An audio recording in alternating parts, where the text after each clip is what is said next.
Lightsabers were one of the most effective weapons in the galaxy, feared not only for their utility in melee combat, but also for their ability to cut through virtually anything.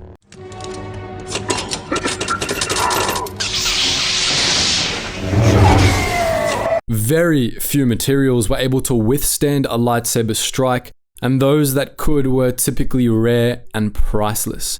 Beskar, also known as Mandalorian iron, was one of the most infamous lightsaber-resistant materials, and to a lesser degree, so was Frick, the metal used in the electrostaffs made for General Grievous's Magna Guards.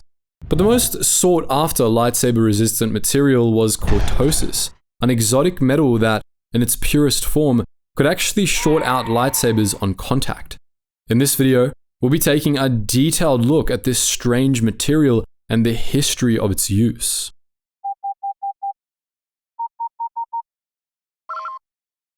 Attention, Sergeant on deck!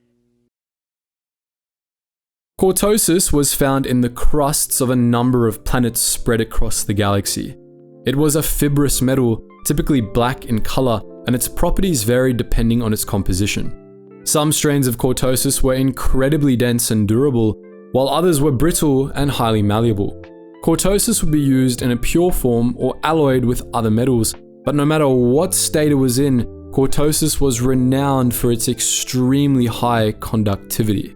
This meant that even the more brittle Cortosis strains weren't only completely resistant to blaster bolts and lightsaber strikes, but also that they were capable of shorting out lightsabers on contact. This worked because lightsabers were essentially circuits that channeled plasma to form a blade. When a lightsaber was activated, a beam of plasma would extend out about a meter and then loop back into the hilt, feeding energy back into the saber's power cells, from which the energy was projected back out into the blade. This circuit, or arc, was regulated by a user-controlled containment field, which determined the length of the blade. Cortosis's conductive properties disrupted this arc by dissipating energy from the circuit, resulting in a feedback crash that would short out the whole lightsaber in less than a second. Due to the energy drain this crash caused, the lightsaber would then stay shut for the next few minutes. Now, everything we've just described applied primarily to the most pure forms of Cortosis, but Cortosis was usable at a variety of different purity levels, and it could be incorporated in alloys that retained some of its characteristics in a reduced form. Generally, the purer the Cortosis, the more energy it dissipated. Only purified, unalloyed Cortosis was capable of shorting out lightsabers, and less pure Cortosis dissipated less energy in doing so, forcing lightsabers to stay shut down for shorter periods of time. Less pure Cortosis strains didn't short out lightsabers at all, and these forms of Cortosis were just lightsaber resistant, if very strongly so. Cortosis alloys had similar properties to unpurified Cortosis, and unlike purified Cortosis, which couldn't take much non-energy based damage, Cortosis alloys could be extremely durable. Cortosis alloys differed in how much they incorporated. The cheapest was Cortosis Weave, which integrated trace amounts of Cortosis into ordinary metals like Durasteel. These alloys were little different from standard Durasteel, but they maintained Cortosis's lightsaber-resistant properties to an extent.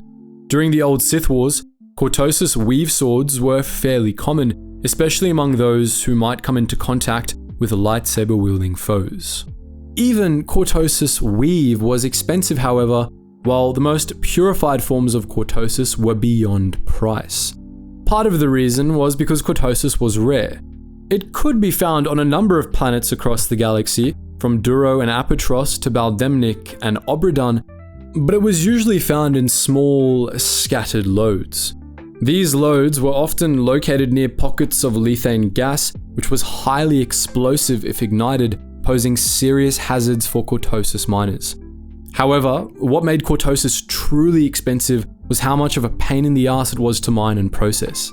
For starters, unprocessed Cortosis ore was strongly energized for reasons unknown, which made it extremely dangerous. Anyone who touched it with their bare skin would be killed instantly, even if they were members of species with naturally energy-resistant hides. Additionally, Cortosis' energy-resistant nature meant that most modern mining tools were utterly ineffective against it. The only way to damage Cortosis was with kinetic energy, which meant it had to be mined using primitive hydraulic jacks. Even then, the process was slow, as unprocessed Cortosis ore was very dense, taking a long time to mine.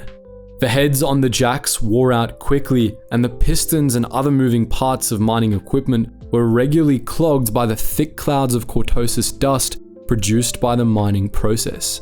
This dust consisted of tiny, energized Cortosis particles, and it was a hazard to the miners as well as their equipment. While Cortosis dust wasn't lethal on contact like the large chunks of ore were, miners would inhale it if they weren't given proper filtration equipment, and the dust would accumulate in their bodies. This led to hair loss, sickness, and eventually a slow and painful death. Even with proper filtration equipment, miners were constantly exposed to Cortosis dust, giving them a reduced life expectancy. All told, Cortosis mining was hell, and it was an incredibly slow process, yielding only a little Cortosis at a time. What's more, once the Cortosis was actually mined, it had to be processed, which came with its own difficulties. We don't have as much detailed information about Cortosis processing as we do about Cortosis mining, but the ore's energy-resistant properties likely didn't make it easy. If you were the type to pick fights with Jedi, however, all of this was worth it due to Cortosis' capabilities as well as its adaptability. Pure Cortosis, especially the more brittle varieties, were most useful as weaponry, such as blades or battle staves, though Cortosis shields and gauntlets were also common. Cortosis armor was rarer as it required substantially more of the expensive metal. Cortosis was also used to make specialized slug thrower rounds for use against lightsaber users, and it was also used in the plating of battle droids and the unarmored walls of the Imperial Palace. Cortosis had been in use for millennia before the time of the Clone Wars. A select few cultures across the galaxy lived on Cortosis-rich planets and thus made frequent use of the metal, similar to how ancient human cultures in the real world used meteoric iron. A few sects of Jedi hunters, such as the cult of Nikto warriors known as the Morgukai, adopted it early on, and the metal's use in Jedi hunting weapons became much more widely known over the course of the Sith Wars. During the old Sith Wars, Cortosis weave blades were commonly used by the soldiers of the Republic and various Sith factions in close combat for insurance against lightsaber-wielding foes. Cortosis weapons saw a rise in popularity during the new Sith Wars as well. During the final decades of the conflict, the man who would later become Darth Bane grew up in a Cortosis mine in the planet Apatros. During the final decades of the Republic, the Sith took a keen interest in valuable sources of Cortosis, which they began acquiring through shell companies. One of Darth Tenebrous' last act as Dark Lord of the Sith was to acquire a Cortosis mine on Baldemnik, where he was killed by his apprentice, Darth Plagueis. Baldemnik later became a flashpoint during the Clone Wars due to its Cortosis, which the CIS attempted to seize for use against the Jedi. Another pawn of the Sith, the Yin Chori, notably made use of Cortosis shields in their attack on the Jedi Temple just prior to the Battle of Naboo. During the Clone Wars, the Techno Union experimented with designing battle droids plated in Cortosis for use against the Jedi. These experimental units, the CB-3 Cortosis battle droids, were essentially modified super battle droids completely covered in Cortosis alloy plating, which, while they couldn't short out lightsabers, were resistant to them.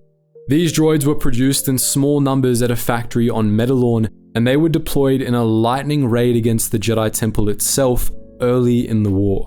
Shortly thereafter though, the production of the CB-3s ended after Anakin Skywalker single-handedly destroyed the factory they were being produced at. During the time of the Republic, the mining process and sale of Cortosis were heavily regulated, mostly for the Jedi's sake.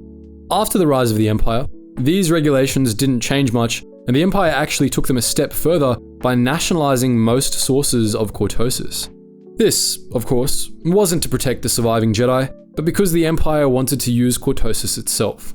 Imperial agents occasionally used Cortosis for Jedi hunting, and the armored walls of the Imperial Palace were made of Cortosis alloy, rendering it all but impregnable. So, that's our look at Cortosis, one of the most fascinating materials in the Star Wars universe. But what do you think? Are there other obscure materials you'd like us to take a look at? Let us know all that and more in the comment section below. And as always guys, thank you so much for watching, and I hope to see you in the next video.